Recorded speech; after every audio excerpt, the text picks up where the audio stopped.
आज के वीडियो का जो सबसे महत्वपूर्ण पार्ट है वो है प्रधानमंत्री नरेंद्र मोदी का आज उज्जैन में ये कार्यक्रम। इस उज्जैन वाले कार्यक्रम को लेकर आज काफ़ी बज़ है।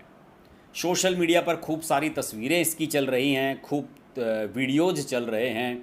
तो इसके बारे में मैं कुछ आपको बताना भी चाहूँगा और आपको ये भी बताना चाहूँगा कि यहाँ पर श्री महाकाल लोक बनाया गया है, जो उसका लोकार्पण करने के लिए आज प्रधानमंत्री नरेंद्र मोदी यहाँ गए हुए थे और उज्जैन में, और उसकी कुछ झलकियाँ भी आपको दिखाऊंगा। लेकिन मैं यहाँ ये भी बताना चाहूँगा कि प्रधानमंत्री नरेंद्र मोदी देश की सांस्कृतिक विरासत को बचाने के लिए बहुत ज़बरदस्त प्रयास कर रहे हैं, इसमें कोई शक है नहीं। नरेंद्र मोदी जो भी कर रहे हैं, अब देखिए, आप सब जानते होंगे कि जो काशी विश्वनाथ में कॉरिडोर बनाया गया है, आप सब जानते हैं कि किस तरह से मुगलों ने वहाँ सबको तहस नहस कर दिया था। ज्ञानव्यापी मस्जिद का मामला चल ही रहा है और उसमें पॉजिटिव साइंस मिल रहे हैं कि आने वाले समय में शायद ये हिंदू पक्ष के समर्थन में चला जाए। अयोध्या में राम मंदिर का निर्माण भव्य नरेंद्र मोदी ने शुरू कराया है। और अब ये जो महाकाल वाला मामला है, इसको लेकर भी कुछ एंगल मैं आपको बताने जा रहा हूँ और साथ ही साथ आपको कुछ इसकी झलकियाँ भी दिखाना चाहूँगा। वहाँ पर जो आज कार्यक्रम हुए, प्रधानमंत्री नरेंद्र मोदी ने पूजन किया, साथ ही साथ ये वीडियो भी मैं प्ले कर देता हूँ और उसके साथ साथ मैं आपको इसके बारे में विस्तार से जानकारी भी देता रहूँगा। ये प्रधानमंत्री मोदी वहाँ महाकाल मंदिर में पूजा करते हुए, और इसके बारे में मैं आपको बताऊं कि मध्य प्रदेश के उज्जैन में भगवान महाकाल की पूजा अर्चना के बाद पीएम मोदी ने आज श्री महाकाल लोक का वैदिक मंत्रोच्चारण के बीच लोकार्पण किया। अद्भुत परिसर को बनाने में मध्य प्रदेश सरकार 421 करोड़ रुपए का योगदान देगी। 271 करोड़ रुपए केंद्र की तरफ से दिए जाएंगे, तो 21 करोड़ का खर्च मंदिर जो समिति है वो खुद वहन करेगी। मोदी शाम को उज्जैन पहुंचे थे आज, और महाकाल परिसर का निर्माण 20 हेक्टेयर में किया जा रहा है। यह यूपी के वाराणसी स्थित काशी विश्वनाथ कॉरिडोर से 4 गुना बड़ा होगा। काशी विश्वनाथ कॉरिडोर 5 हेक्टेयर में फैला है। महाकाल लोक परियोजना का पहला चरण तीर्थयात्रियों को विश्व स्तरीय आधुनिक सुविधाएं प्रदान करके मंदिर में आने वालों के अनुभव को समृद्ध करने में मदद करेगा। परियोजना का उद्देश्य पूरे क्षेत्र में भीड़ भाड़ कम करना और विरासत संरचनाओं के संरक्षण और बहाली पर विशेष जोर देना है। परियोजना के तहत मंदिर परिसर का करीब 7 गुना बड़ा विस्तार किया जाएगा। अब आप वहां घूम कर आएंगे तो अद्भुत चीज़ मिलेगी। खास बात यह है कि इससे राज्य में और विशेष तौर पर उज्जैन में पर्यटन को बढ़ावा मिलेगा। उज्जैन में हर वर्ष लाखों लोग भगवान महाकाल के दर्शन के लिए आते हैं और इस परियोजना की कुल लागत लगभग 850 करोड़ रुपए है। महाकाल कॉरिडोर पौराणिक सरोवर रुद्र सागर के किनारे विकसित किया गया है। यहाँ भगवान शिव, देवी सती और अन्य धार्मिक आख्यानों से जुड़ी करीब 200 मूर्तियाँ और भित्ति चित्र उकेरे गए हैं। यहाँ सप्तऋषि, नवग्रह मंडल, त्रिपुरासुर वध, 108 स्तंभों में शिव के आनंद तांडव, शिव स्तंभ, प्रवेश द्वार पर विराजित नंदी की भव्य और विशाल प्रतिमाएं मौजूद हैं। आपको मैं कुछ और झलकियां इस कार्यक्रम की दिखाता हूं, जिसमें प्रधानमंत्री मोदी यहां पर गए थे। ये प्रधानमंत्री मोदी ने पूजा अर्चना जो की, उसकी तो मैंने आपको अभी वीडियो भी दिखाई है। ये प्रधानमंत्री मोदी मंदिर के अंदर महाकाल की पूजा करते हुए नज़र आ रहे हैं आपको। और इसकी एक बहुत अच्छी सी वीडियो जो शेयर की है पीयूष गोयल ने, इन्होंने दिखाया है कि यहाँ पर किस तरह के बदलाव किए गए हैं और किस तरह की शानदार चीज़ें यहाँ पर डिस्प्ले में लाई गई हैं, ये आप देख सकते हैं। और इस अवसर पर प्रधानमंत्री नरेंद्र मोदी ने अपने संबोधन में कहा कि महाकाल के आशीर्वाद से भारत की भव्यता पूरे विश्व के विकास के लिए नई संभावनाओं को जन्म देगी।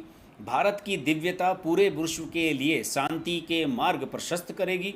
उज्जैन भारत की आत्मा का केंद्र है। उज्जैन के कण कण में इतिहास सिमटा हुआ है, कण कण में आध्यात्म समाया हुआ है और कोने कोने में ईश्वरीय ऊर्जा संचारित हो रही है। और उज्जैन नगर वो नगर है जो हमारी पवित्र 7 पुरियों में से एक गिना जाता है, और वो ये नगर है जहाँ भगवान कृष्ण ने भी आकर शिक्षा ग्रहण की थी। नरेंद्र मोदी ने कई और भी चीज़ें बताई, और इसका मैं बताऊँ, इसका काफ़ी धार्मिक महत्व भी है। और पुराने समय से इसको लेकर जो चीज़ें हैं, मैं आपको बताना कुछ और भी चाहूँगा। मुगल काल में जो इन स्थानों का भारत की जो ये सांस्कृतिक विरासत हैं, इनका जिस तरीके से तोड़ फोड़ यहाँ पर की गई थी, उस लिहाज से प्रधानमंत्री नरेंद्र मोदी एक बड़े अभियान में जुटे हुए हैं।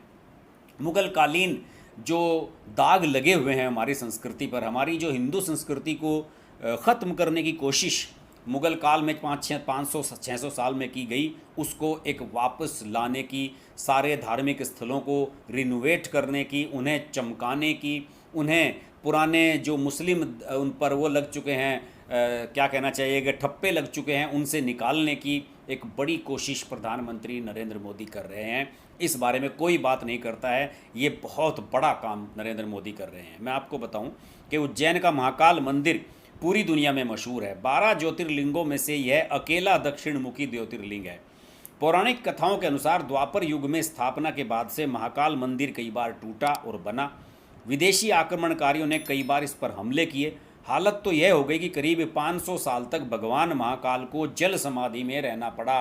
मंदिर के इतिहास में मंगलवार को नया अध्याय लिखा गया जब प्रधानमंत्री नरेंद्र मोदी यहाँ पर पहुँचे।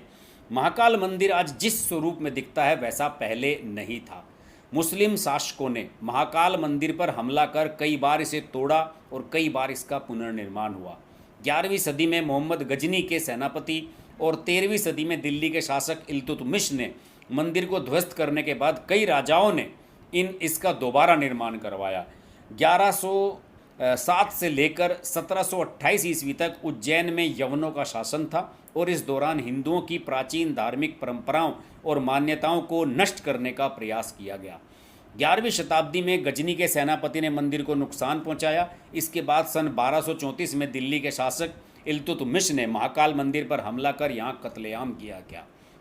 इल्तुतमिश ने उज्जैन पर आक्रमण के दौरान महाकाल मंदिर को ध्वस्त कर दिया था और उस वक्त पुजारियों ने महाकाल ज्योतिर्लिंग को कुंड में छिपा दिया था। आपको याद होगा, इसी तरीके से जब हमला वहाँ पर हुआ था वाराणसी में, तो ज्ञानव्यापी में कुएं में डाल दिया गया था भगवान शिव के शिवलिंग को बचाने के लिए।